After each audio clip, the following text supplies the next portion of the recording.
1984 Mother's Cookies Vida Blue bridged the gap year. Your perception of Vida Blue likely depends, to a large extent, on when you found him. If you were there in the very beginning, when Blue won the American League Cy Young and MVP awards in 1971, right after he turned 22, he will likely always be a founding member of the Oakland A's dynasty of the 1970s.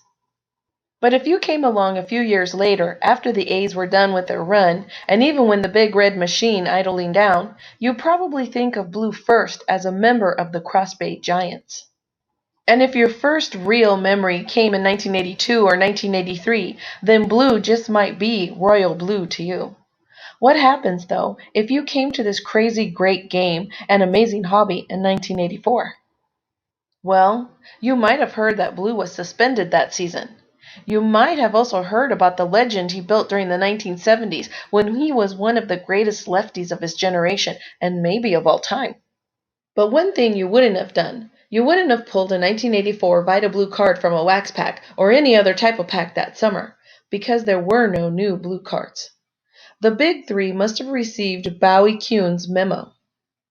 And so the man with 191 victories to his name would have to restart his cardboard journey when he restarted his diamond journey, sometime in 1985 or later. Except, Blue didn't quite draw a complete blank that summer, thanks to some hometown help. Because Oakland-based Mother's Cookies was back with its annual run of baseball card sets in 1984, and during that Olympic summer, one of their issues featured 28 all-time great San Francisco Giants. And who do you imagine checked in on card number 25? You got it! None other than Vida Rochelle Blue, smiling for the artist in his San Francisco uniform and Joe Morgan mustache. Didn't matter that Blue was on the shelf that year.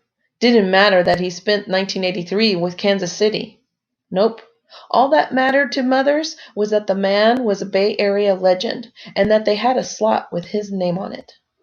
And who knows, maybe they greased the skids for the last act of Blue's amazing career, because you know where he ended up, right? Right back home with the Giants in 1985 and 1986. Just like his 1984 Mother's Cookies card said.